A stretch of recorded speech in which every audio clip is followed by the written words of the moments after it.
Hey folks, this is Bobby Barrack. You know, we all love to throw wake baits, you know, pre-spawn, post-spawn, and that's the period of time that we're in right now, kind of that post-spawn thing. And one of the great new baits on the market is this G2 Black Dog shell cracker. And this is the bluegill pattern.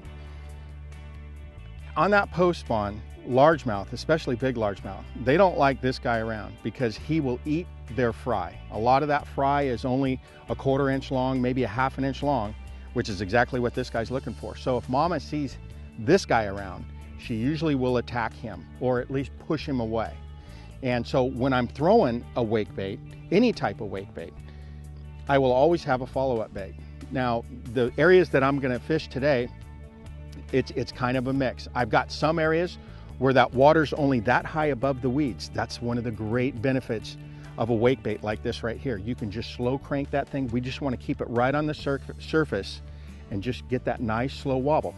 When I get into the deeper edges where that water drops into 4-8 feet, I'm going to try and pull those fish up. I'm going to get this thing subsurface and I'm going to fish it just like a crankbait.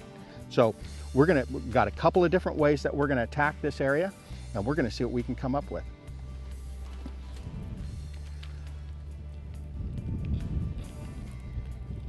With the G2 shell cracker, I really like to throw this. I'm using a light action flipping stick. I'm using a 7.5 foot rod, and I've got 20-pound test fluorocarbon. I really like that for the G2 because I drive it subsurface quite a bit, and I don't want braid underwater. On the larger shell crackers, when I'm using those, I'll throw those with 50 or 65-pound braid because I'm keeping those on the surface almost 100% of the time. But with the G2, I use this a lot as a crankbait, when on rock walls, around wood, bump it off wood, as well as trying to drive these fish up from that deeper vegetation. One of the great advantages of this G2 shell cracker from Black Dog is it's so versatile. Because of the buoyancy of the bait, I can drive it down. When I'm fishing vegetation like this, I've got some blotchy vegetation, I got some taller vegetation, I got some pockets where there isn't any. Where there isn't any vegetation, I'm gonna drive that thing down a little bit deeper. I'm gonna get it into 2.5, 3 feet deep. And then when I can visually see that I'm coming up towards some weeds, I ease up on my reeling speed, let the bait elevate, walk it over that vegetation, and then drive it back down again. Triggers some fantastic strikes.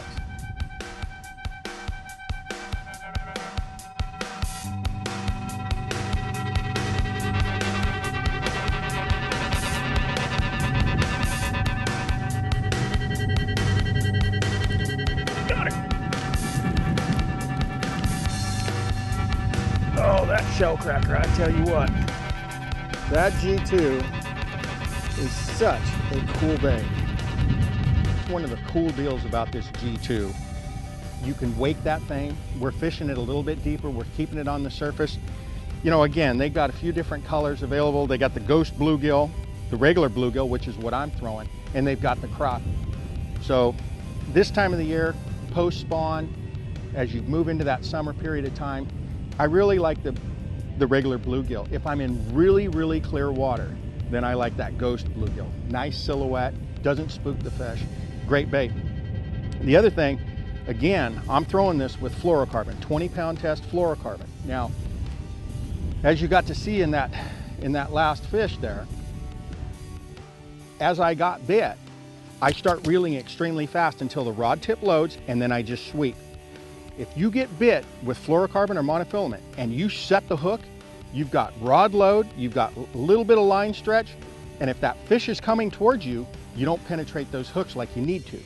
So if you're using braided line, you're using 50, 65-pound test braid, just wind and just pull. Don't set the hook. If you set the hook, a lot of times that fish is gonna jump and she's gonna come off. If you just wind it tight and just apply pressure to those hook points and continue to apply pressure, you'll get the barb through them and those big fish will stay on. We all love cranking these rock walls when that bite's going. And the beauty of the G2 is it gives you another option. You can either crank that wall or you can wake it. And that can be a big deal, especially out in a tidal situation like what you have here. When that tide gets really high, then I'll crank it down. When that tide's low, I like to wake it, especially in behind the weed lines. Low tide, you got that little trough where the rocks start. I love to wake that thing right in there. Nothing wrong with that.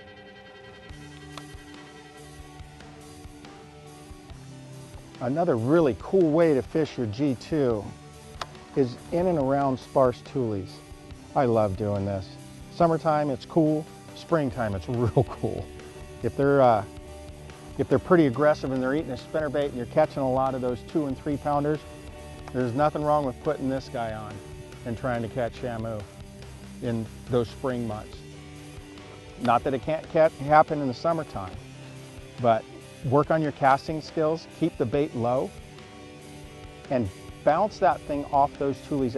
Hit a tule every once in a while. You know, the beauty of this bait is it's got a nice wide bill and it bumps those tule stalks and it will kick to the side just a little bit. And with that wide body on this thing, it just kind of wobbles off to the side. If you're careful with your presentation and you don't start yanking on it every time you think you're going to get hung up, this thing will come to, it's amazing what you can get this thing through. Fishing your G2 in and around big chunks of wood, small pieces of wood, whatever it is that you so choose. When that bait, that bill on this thing, I tell you, it is so cool. It hits that wood, it glances to the side, it'll kick, and I've got some outstanding bites. As soon as that thing uprights again, it starts to track again in a proper direction, here she comes off that, underneath that piece of wood. But you triggered that fish because you bumped that piece of wood pretty hard. That bait kicks to the sides, it blows the treble hooks out away from the wood, and then as you start to get your tracking correct again, here she comes. Do not forget about bouncing this thing off of big pieces of wood.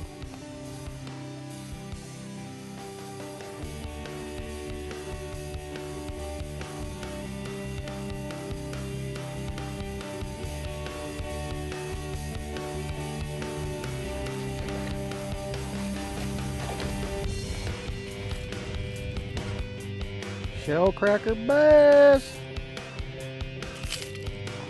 You thought you had a bluegill to bite, didn't you? She got it. She got it. That's a good one. That's a good one.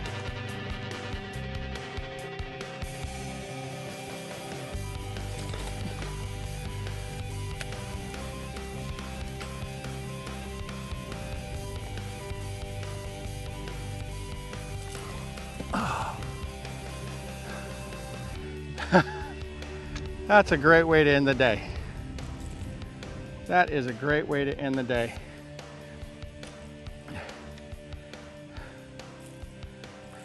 Black Dog G2 shell cracker. You know, I got to share with you a little bit about the diversity of the Black Dog G2 shell cracker today. You can throw this thing around docks, tules, weeds, raw. Where can't you throw this thing? Those of you that are, you know, your standard crankbait fisherman or whatever it may be, and you want to try and upgrade and get some bigger bites, this guy might be for you. Bluegill, ghost bluegill, and then the crappie color. See which one works best for you and see if some of the fish in your live well don't start to grow.